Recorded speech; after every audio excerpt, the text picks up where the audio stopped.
श्री कृष्णाय नमः। श्री कृष्णं वंदे जगद्गुरुं। ओम श्री परमात्मने नमः। श्रीमद् भगवद गीता के 18वें अध्याय का पाठ। उसके उपरांत अर्जुन बोले, हे महाबाहो, हे अंतर्यामीन, हे वासुदेव, मैं संन्यास और त्याग के तत्व को पृथक पृथक जानना चाहता हूँ। इस प्रकार अर्जुन के पूछने पर श्री कृष्ण भगवान बोले, हे अर्जुन, कितने ही पंडित जन तो काम्य कर्मों के त्याग को संन्यास जानते हैं और कितने ही विचार कुशल पुरुष सब कर्मों के फल के त्याग को त्याग कहते हैं, तथा कई एक विद्वान ऐसे कहते हैं कि कर्म सभी दोष युक्त है, इसीलिए त्यागने के योग्य है, और दूसरे विद्वान ऐसे कहते हैं कि यज्ञ, दान और तप रूप कर्म त्यागने योग्य नहीं है। परंतु हे अर्जुन, उस त्याग के विषय में तू मेरे निश्चय को सुन। हे पुरुष श्रेष्ठ, वह त्याग सात्विक, राजस और तामस ऐसे तीनों प्रकार का कहा गया है, तथा यज्ञ, दान और तप रूप कर्म त्यागने के योग्य नहीं है, किंतु वह निसंदेह करना कर्तव्य है, क्योंकि यज्ञ, दान और तप यह तीनों ही बुद्धिमान पुरुषों को पवित्र करने वाला है। इसलिए हे पार्थ, यह यज्ञ, दान और तप रूप कर्म तथा और भी संपूर्ण श्रेष्ठ कर्म आसक्ति को और फलों को त्याग कर अवश्य करने चाहिए, ऐसा मेरा निश्चय किया हुआ उत्तम मत है। और हे अर्जुन, नियत कर्म का त्याग करना योग्य नहीं है, इसलिए मोह से उसका त्याग करना तामस त्याग कहा गया है। यदि कोई पुरुष मनुष्य जो कुछ कर्म है वह सब ही दुख रूप है ऐसे समझकर शारीरिक क्लेश के भय से कर्मों का त्याग कर दे, तो वह पुरुष उस राजस त्याग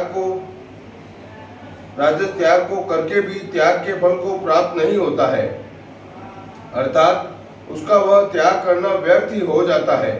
हे अर्जुन, करना कर्तव्य है ऐसे समझकर ही जो शास्त्र विधि से नियत किया हुआ कर्तव्य कर्म आसक्ति को और फल को त्याग कर किया जाता है, वह ही सात्विक त्याग माना गया है। अर्थात कर्तव्य कर्मों को स्वरूप से न त्याग कर उनमें जो आसक्ति और फल का त्यागना है वही सात्विक त्याग माना गया है। हे अर्जुन, जो पुरुष अकल्याणकारक कर्म से तो द्वेष नहीं करता है और कल्याणकारक कर्म में आसक्त नहीं होता है, वह शुद्ध सत्व गुण से युक्त हुआ पुरुष संशय रहित, ज्ञानवान और त्यागी है। क्योंकि देहधारी पुरुष के द्वारा संपूर्णता से सब कर्म त्यागे जाने को शक्य नहीं है, इससे जो पुरुष कर्मों के फल का त्यागी है वही त्यागी है ऐसा कहा जाता है। सकामी पुरुषों के कर्म का ही अच्छा, बुरा और मिला हुआ ऐसे 3 प्रकार का फल मरने के पश्चात भी होता है, और त्यागी पुरुषों के कर्मों का फल किसी काल में भी नहीं होता, क्योंकि उनके द्वारा होने वाले कर्म वास्तव में कर्म नहीं है। हे महाबाहो, संपूर्ण कर्मों की सिद्धि के लिए अर्थात संपूर्ण कर्मों के सिद्ध होने में यह 5 हेतु सांख्य सिद्धांत में कहे गए हैं, उनको तू मेरे से भली प्रकार जान। हे अर्जुन, इस विषय में आधार और कर्ता तथा न्यारे न्यारे कारण और नाना प्रकार की न्यारी न्यारी चेष्टा एवं वैसे ही 5वां हेतु देव कहा गया है।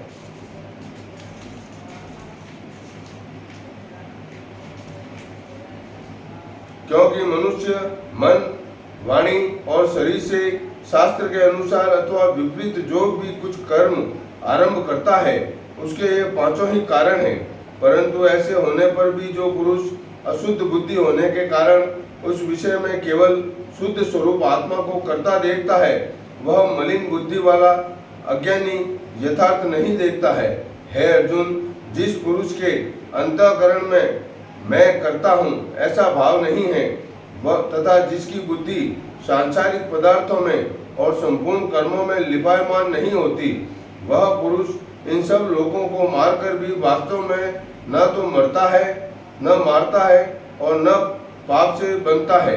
हे भारत, ज्ञाता, ज्ञान और ज्ञेय यह तीनों तो कर्म के प्रेरक है, अर्थात इन तीनों के संयोग से तो कर्म में प्रवृत्त होने की इच्छा उत्पन्न होती है, और कर्ता करण, क्रिया, यह तीनों कर्म के संग्रह हैं, अर्थात इन तीनों के संयोग से कर्म बनता है। उन सब में ज्ञान और कर्म तथा कर्ता भी गुण के भेद से सांख्य शास्त्र में तीन तीन प्रकार से कहे गए हैं। उनको भी तू मेरे से भली प्रकार सुन। हे अर्जुन, जिस ज्ञान से मनुष्य पृथक पृथक सब भूतों में एक अविनाशी परमात्मा भाव को विभाग रहित समभाव से स्थिर देखता है, उस ज्ञान को तू सात्विक जान। और जो ज्ञान अर्थात जिस ज्ञान के द्वारा मनुष्य संपूर्ण भूतों में भिन्न भिन्न प्रकार के अनेक भावों को न्यारा न्यारा करके जानता है, उस ज्ञान को तू राजस जान। और जो ज्ञान एक कार्य रूप शरीर में ही संपूर्णता के सदृश आसक्त है, अर्थात जिस विपरीत ज्ञान के द्वारा मनुष्य एक क्षण भंगुर नाशवान शरीर को ही आत्मा मानकर उसमें सर्वस्व की भांति आसक्त रहता है, तथा जो बिना युक्ति वाला तत्व अर्थ से रहित और तुच्छ है, वह ज्ञान तामस कहा गया है। हे अर्जुन, जो कर्म शास्त्र विधि से निहित किया हुआ और कर्तापन के अभिमान से रहित फल को न चाहने वाला पुरुष द्वारा बिना राग द्वेष से किया हुआ है, वह कर्म सात्विक कहा जाता है। और जो कर्म बहुत परिश्रम से युक्त है तथा फल को चाहने वाला और अहंकार युक्त पुरुष द्वारा किया जाता है, वह कर्म राजस कहा गया है। तथा जो कर्म परिणाम, हानि, हिंसा और सामर्थ्य को न विचार कर केवल अज्ञान से आरंभ किया जाता है, वह कर्म तामस कहा जाता है। हे अर्जुन, जो कर्ता आसक्ति से रहित और अहंकार के वचन न बोलने वाला, धैर्य और उत्साह से युक्त, कार्य के सिद्ध होने और न होने में हर्ष शोकादि विकारों से रहित है, वह कर्ता तो सात्विक कहा जाता है। जो आसक्ति से युक्त कर्मों के फल को चाहने वाला और लोभी है तथा दूसरों को कष्ट देने के स्वभाव वाला अशुद्धाचारी और हर्ष शोक से लिपायमान है, वह कर्ता राजस कहा गया है। जो विक्षेप युक्त चित्त वाला, शिक्षा से रहित, घमंडी, धूर्त और दूसरे की आजीविका का नाशक एवं शोक करने के स्वभाव वाला आलसी और दीर्घसूत्री है, वह कर्ता तामस कहा जाता है। हे अर्जुन, तू बुद्धि का और धारण शरीर का, शक्ति का भी गुणों के कारण तीन प्रकार का भेद संपूर्णता से विभाग पूर्वक मेरे से कहा हुआ सुन।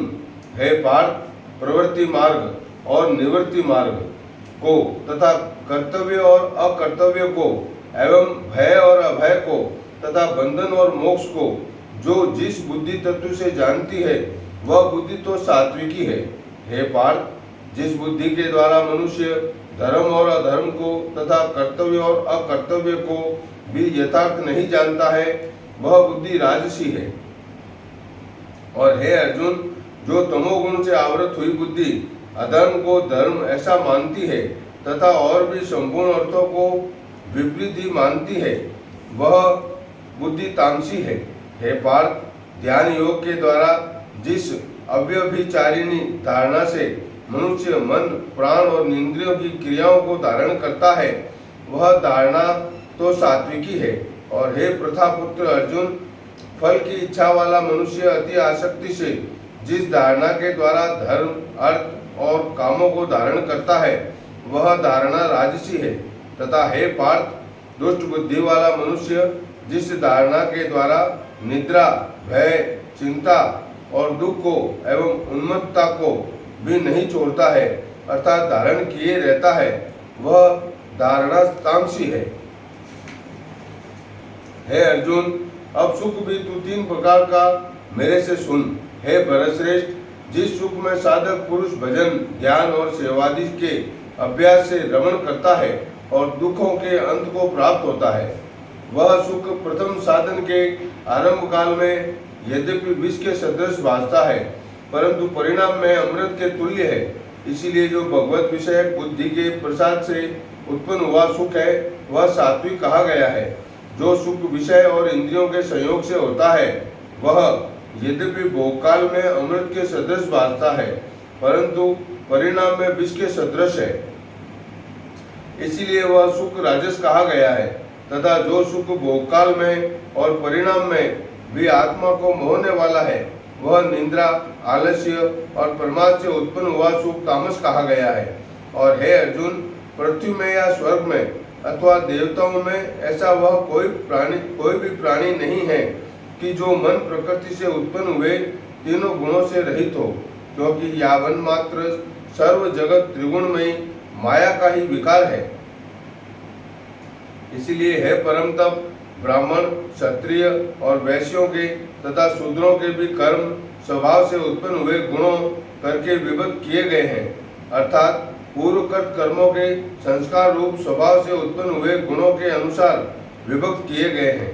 उनमें अंतःकरण का निग्रह, इंद्रियों का दमन, बाहरी भीतर की शुद्धि, धर्म के लिए कष्ट सहन करना और क्षमा भाव एवं मन, इंद्रिय और शरीर की सरलता, आस्तिक बुद्धि, शास्त्र विषयक ज्ञान और परम तत्व अनुभव भी ये तो ब्राह्मणों के स्वाभाविक कर्म है।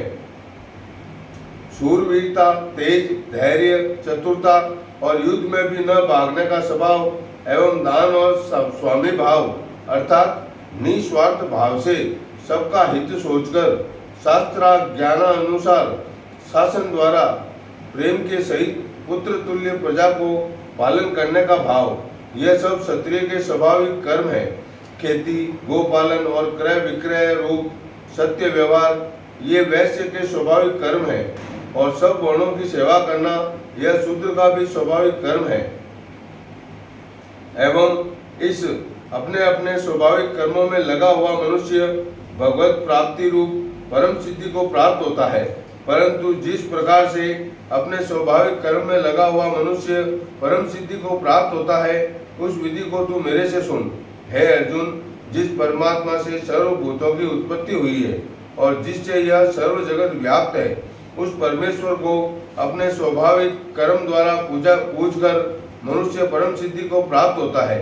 इसीलिए अच्छी प्रकार आचरण किए हुए दूसरों के धर्म से गुण रहित भी अपना धर्म श्रेष्ठ है, क्योंकि स्वभाव से नियत किए हुए स्वधर्म रूप कर्म को करता हुआ मनुष्य पाप को नहीं प्राप्त होता। अतएव हे कुंती पुत्र, दोष युक्त भी स्वाभाविक कर्म को नहीं त्यागना चाहिए, क्योंकि धुएं से अग्नि के सदृश सभी कर्म किसी न किसी दोष से आवृत है। हे अर्जुन, सर्वत्र आसक्ति रहित बुद्धि वाला, स्पृहा रहित और जीते हुए अंतःकरण वाला पुरुष सांख्य योग के द्वारा भी परम नैष्कर्म्य सिद्धि को प्राप्त होता है, अर्थात क्रिया रहित शुद्ध सच्चिदानंदन परमात्मा की प्राप्ति रूप परम सिद्धि को प्राप्त होता है। इसलिए हे कुंती पुत्र, अंतःकरण की शुद्धि रूप सिद्धि को प्राप्त हुआ पुरुष ऐसे सांख्य योग के द्वारा सच्चिदानंदन ब्रह्म को प्राप्त होता है, तथा जो तत्व ज्ञान की परानिष्ठा है उसको भी तू मेरे से संक्षेप में जान। हे अर्जुन, विशुद्ध बुद्धि से युक्त, एकांत और शुद्ध देश का सेवन करने वाला तथा मिताहारी, जीते हुए मन, वाणी, शरीर वाला और दृढ़ वैराग्य को भली प्रकार प्राप्त हुआ पुरुष निरंतर ध्यान योग के परायण हुआ, सात्विक धारणा से अंतःकरण को वश में करके तथा शब्दाधिक विषयों को त्याग कर और राग द्वेषों को नष्ट करके तथा अहंकार, बल, घमंड, क्राम, क्रोध और संग्रह को त्याग कर ममता रहित और शांत अंतःकरण वाला हुआ। सच्चिदानंद ब्रह्मा में एक ही भाव होने के लिए योग्य होता है। फिर वह सच्चिदानंदन ब्रह्म में एक ही भाव से स्थित हुआ प्रसन्नचित्त वाला पुरुष न तो किसी वस्तु के लिए शोक करता है और न किसी की आकांक्षा ही करता है, एवं सब भूतों में समभाव हुआ मेरी पराभक्ति को प्राप्त होता है।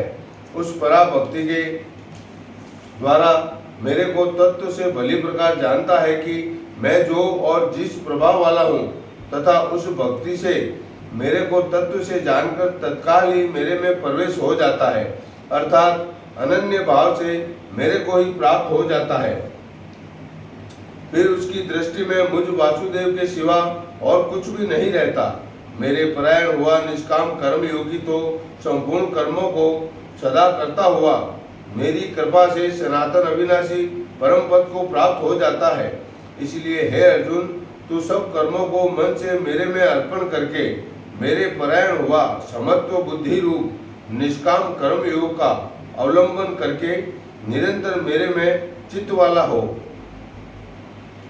इस प्रकार मेरे में निरंतर मन वाला हुआ मेरी कृपा से जन्म मृत्यु आदि सब संकटों को अनायास ही तर जाएगा। और यदि अहंकार के कारण मेरे वचनों को नहीं सुनेगा तो नष्ट हो जाएगा, अर्थात परमार्थ से भ्रष्ट हो जाएगा। जो तू अहंकार को अवलंबन करके ऐसा मानता है कि मैं युद्ध नहीं करूंगा, तो यह तेरा निश्चय मिथ्या है, क्योंकि क्षत्रियपन का स्वभाव तेरे को जबरदस्ती युद्ध में लगा देगा। हे अर्जुन, जिस कर्म को तू मोह से नहीं करना चाहता है, उसको भी अपने पूर्वकृत स्वाभाविक कर्म से बंधा हुआ परवश होकर करेगा। क्योंकि हे अर्जुन, शरीर रूप यंत्र में आरूढ़ हुए संपूर्ण प्राणियों को अंतर्यामी परमेश्वर अपनी माया से उनके कर्मों के अनुसार भ्रमाता हुआ सब भूत प्राणियों के हृदय में स्थित है। इसीलिए हे भारत, सब प्रकार से उस परमेश्वर की ही अनन्य शरण को प्राप्त हो। उस परमात्मा की कृपा से ही परम शांति को और सनातन परम धाम को प्राप्त होगा। इस प्रकार यह गोपनीय से भी अति गोपनीय ज्ञान मैंने तेरे लिए कहा है। इस रहस्य युक्त ज्ञान को संपूर्णता से अच्छी प्रकार विचार के फिर तू जैसा चाहता है वैसा ही कर, अर्थात जैसी तेरी इच्छा हो वैसे ही कर। इतना कहने पर भी अर्जुन का कोई उत्तर नहीं मिलने के कारण श्री कृष्ण भगवान फिर बोले कि हे अर्जुन, संपूर्ण गोपनीयों से भी अति गोपनीय मेरे परम रहस्य युक्त वचन को तू फिर भी सुन, क्योंकि तू मेरा अतिशय प्रिय है। इससे यह परम हितकारक वचन मैं तेरे लिए कहूँगा। हे अर्जुन, तू केवल मुझ सच्चिदानंदन वासुदेव परमात्मा में ही अनन्य प्रेम से नित्य निरंतर अचल मन वाला हो, और मुझ परमेश्वर को ही अतिशय श्रद्धा भक्ति सहित निष्काम भाव से नाम गुण और प्रभाव के श्रवण कीर्तन मनन और पठन पाठन द्वारा निरंतर बजने वाला हो, तथा मेरे शंख चक्र गदा पद्म और किरीट कुंडल आदि भूषणों से युक्त पीताम्बर वनमाला और कौस्तुभ मणिधारी विष्णु का मन वाणी और शरीर के द्वारा सर्वस्व अर्पण करके अतिशय श्रद्धा भक्ति और प्रेम से विहलता पूर्वक पूजन करने वाला हो, और मुझ सर्वशक्तिमान विभूति बल ऐश्वर्य माधुर्य गंभीरता उदारता वात्सल्य और सुहृदता आदि गुणों से संपन्न सबके आश्रय रूप वासुदेव को विनय भाव पूर्वक भक्ति सहित साष्टांग दंडवत प्रणाम कर। ऐसा करने से तू मेरे को ही प्राप्त होगा, यह मैं तेरे लिए सत्य प्रतिज्ञा करता हूँ। क्योंकि तू मेरा अत्यंत प्रिय सखा है, इसलिए स्वधर्मों को अर्थात संपूर्ण कर्मों के आश्रय को त्याग कर केवल एक मुझ सच्चिदानंद वासुदेव परमात्मा को ही अनन्य शरण को प्राप्त हो। मैं तेरे को संपूर्ण पापों से मुक्त कर दूंगा, तू शोक मत कर। हे अर्जुन, इस प्रकार तेरे हित के लिए कहे हुए इस गीता रूप परम रहस्य को किसी काल में भी न तो तत्व रहित मनुष्य के प्रति कहना चाहिए और न भक्ति रहित के प्रति, तथा न बिना सुनने की इच्छा वालों के प्रति ही कहना चाहिए, एवं जो मेरी निंदा करता है उसके प्रति भी नहीं कहना चाहिए। परंतु जिनमें यह सब दोष नहीं है, ऐसे भक्तों के प्रति प्रेम पूर्वक उत्साह के सहित कहना चाहिए। क्योंकि जो पुरुष मेरे में परम प्रेम करके इस परम रहस्य युक्त गीता शास्त्र को मेरे भक्तों में कहेगा, अर्थात निष्काम भाव से प्रेम पूर्वक मेरे भक्तों को पढ़ावेगा या अर्थ की व्याख्या द्वारा इसका प्रचार करेगा, वह निसंदेह मेरे को ही प्राप्त होगा। और न तो उससे बढ़कर मेरा अतिशय प्रिय कार्य करने वाला मनुष्य में कोई और है, और न उससे बढ़कर मेरा अत्यंत प्यारा पृथ्वी में दूसरा कोई होवेगा। तथा हे अर्जुन, जो पुरुष इस धर्म में हम दोनों के संवाद रूप गीता शास्त्र को पढ़ेगा अर्थात नित्य पाठ करेगा, उसके द्वारा मैं ज्ञान यज्ञ से पूजित होऊंगा, ऐसा मेरा मत है। जो पुरुष श्रद्धायुक्त और दोष दृष्टि से रहित हुआ इस गीता शास्त्र का श्रवण मात्र भी करेगा, वह भी पापों से मुक्त हुआ उत्तम कर्म करने वालों के श्रेष्ठ लोकों को प्राप्त होवेगा। इस प्रकार गीता का महात्म्य कहकर भगवान श्री कृष्णचंद्र आनंद कंद ने अर्जुन से पूछा, हे पार्थ, क्या यह मेरा वचन तेने एकाग्र चित्त से श्रवण किया? और हे धनंजय, क्या तेरा अज्ञान से उत्पन्न हुआ मोह नष्ट हुआ? इस प्रकार भगवान के पूछने पर अर्जुन बोले, हे अच्युत, आपकी कृपा से मेरा मोह नष्ट हो गया है और मुझे स्मृति प्राप्त हुई है, इसीलिए मैं संशय रहित हुआ स्थित हूँ और आपकी आज्ञा पालन करूँगा। इसके उपरांत संजय बोले, हे राजन, इस प्रकार मैंने श्री वासुदेव के और महात्मा अर्जुन के इस अद्भुत रहस्य युक्त और रोमांचकारक संवाद को सुना, कैसे कि श्री व्यास जी की कृपा से दिव्य दृष्टि वाला द्वारा मैंने इस परम रहस्य युक्त गोपनीय योग को साक्षात कहते हुए स्वयं योगेश्वर श्री कृष्ण भगवान से सुना है। इसीलिए हे राजन, श्री कृष्ण भगवान और अर्जुन के इस रहस्य युक्त कल्याणकारक और अद्भुत संवाद को पुनः पुनः स्मरण करके मैं बारंबार हर्षित होता हूँ तथा हे राजन, श्री हरि के उस अति अद्भुत रूप को भी पुनः पुनः स्मरण करके मेरे चित्त में महान आश्चर्य होता है और मैं बारंबार हर्षित होता हूँ। हे राजन, विशेष क्या कहूँ, जहाँ योगेश्वर श्री कृष्ण भगवान है और जहाँ गांडीव धनुषधारी अर्जुन है, वहीं पर श्री विजय विभूति और अचल नीति है, ऐसा मेरा मत है। श्रीमद् भगवद गीता रूपी उपनिषद एवं ब्रह्म विद्या तथा योग शास्त्र विषय श्री कृष्ण और अर्जुन के संवाद में मोक्ष संन्यास योग नामक 18वां अध्याय पूर्ण हुआ। श्री कृष्ण गोविंद हरे मुरारी, हे नाथ नारायण वासुदेव,